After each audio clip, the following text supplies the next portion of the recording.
So you want to get into kayaking and you're figuring out what boat to buy. I see this question a lot on Facebook and Reddit, so I figured I'd give my take on the subject. And my take is not really what everybody wants to hear, because if you're serious about getting into kayaking, I would say don't start with buying a boat, but we'll get to that later. Because getting your first boat is a very exciting process, but at the same time it can also be really overwhelming and confusing.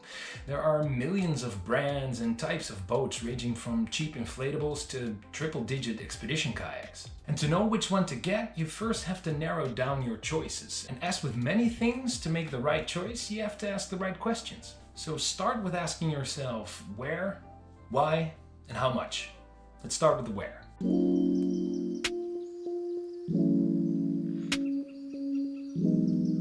What type of boat is best for you will greatly depend on what type of water you will be paddling. And to give you an idea, the main types of water you will be paddling would either be lakes or other flat or slow moving water, whitewater or rapids, and seas and oceans.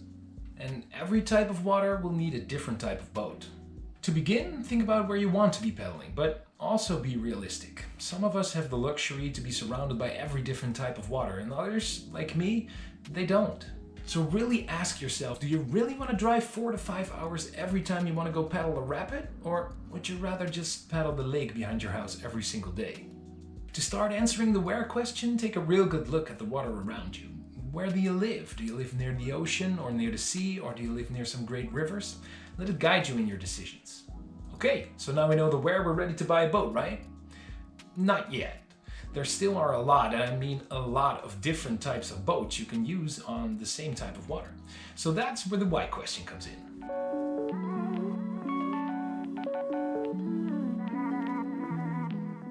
There are still multiple types of boats suited for each type of water. For instance, on the ocean you could go just surf in the waves and never really venture out far, or you can go on a week-long coastal expedition. It's the same type of water, but a different type of boat. So you want to narrow down your choices even more by asking the why question. Why do you want to go kayaking? Really ask yourself what it is you're trying to accomplish and what you want to get out of it. Do you just want to relax on the water for a couple of hours a week? Or do you want to get fit? Do you want to develop skills and maybe become an instructor? Or do you just want to go fishing? Asking yourself the why question will get you a boat that fits your needs. So now that you've answered the where and why question, you should have enough information to really narrow down your choice of boat. So before we move on to the how much question, let's look at some common examples.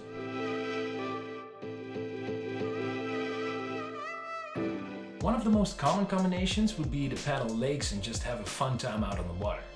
For this, a recreational kayak would be best, either a sit-in or a sit-on-top. And if you're going for a sit-inside, go for one with a bigger cockpit to make getting in and out more easy. A recreational kayak will be much wider to give you better stability. It will make it a little slower, but that won't matter much. They are medium-sized for better trekking, but still have great maneuverability. And don't really be bothered with all the outfitting options out there, but a good seat and foot braces are a must. And unless you're really planning on taking longer day trips, just go with the waterproof bag behind your seat to store your belongings, and forget about the hatches and other hassles.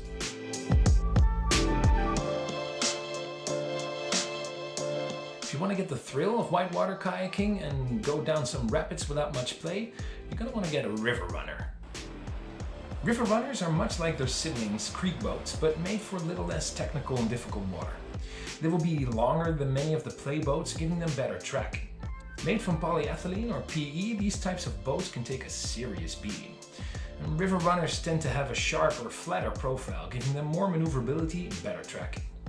When you're starting out, look for a boat with a low rocker or bend when you view the kayak sideways. It will give you a little bit more speed to get through waves and holes, but it will also get you a more steady ride.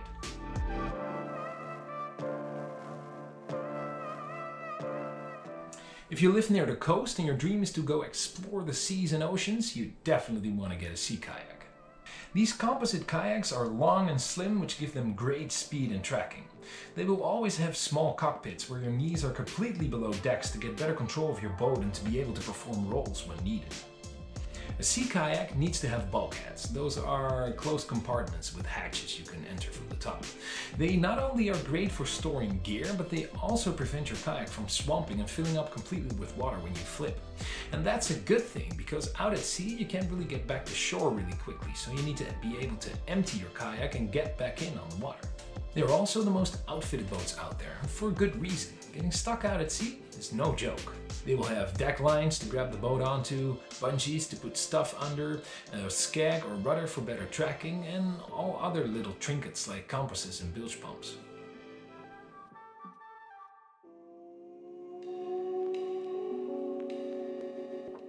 Ultimately, every kayaker will become a boat collector and have a boat for every different occasion. But before that happens, let's talk about the how much question. Kayaking is not really a cheap hobby, and whatever boat you decide to get, know there's always a cheap alternative. But you don't want to get stuck out at sea in a cheap inflatable toy, right? More often than not, you get what you pay for. So I would highly recommend looking at a second-hand boat before buying a new one. Buying second-hand will bring the quality up, but the price down. In the end, how much you're willing to spend will determine what boat you can buy, and there's not much more I can say about that. Some people will have a large disposable income and others don't. The only thing I can say about it is saving up a little longer to get a better quality boat will always be the better choice. And never forget while budgeting that you also at least need a good pedal and PFD, or personal flotation device. And if you want to go sea kayaking or whitewater kayaking, you will also need a spray deck, a helmet, and some safety gear. So save a little more, get a little more. And in the end, if you take good care of your gear and your boat, it will last you for years and years, and it will pay itself back in great moments and experiences out on the water. And now for this not so fun part of the video. Like I said in the beginning, if you want to get started with kayaking, don't start with buying a boat, but start with kayaking. Still ask yourself the where and why question, but instead of asking yourself how much, ask yourself how.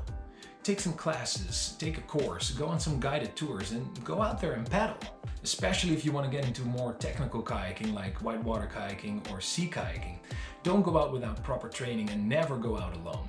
The best advice I could give is just to go online and search for a local paddling club. Give them a shout out and drop by. They will most likely offer some form of beginner or introduction course, and they will always have a wide variety of boats and gear you can try and borrow. Also, talking to a wide variety of experienced paddlers will give you a much better idea of what would be best for you. And trust me, before you buy a boat, try as many as you can get your hands on. Hopefully this video has helped you in buying your first boat, and I know it can be overwhelming, but I know you will find the right boat for you. And also, don't forget to always get some expert advice before buying a boat, either by your local paddling community or by a specialized kayaking store. I also put a link in the description to an article which elaborates a bit more on this topic. And that's all for now, paddlers. Thanks for watching, and I hope to see you in the water soon. Hey paddlers, don't forget to like this video if you like it, subscribe if you want to see more, and I would love it if you watch another video. Leave a comment on this one, and don't forget to paddle on.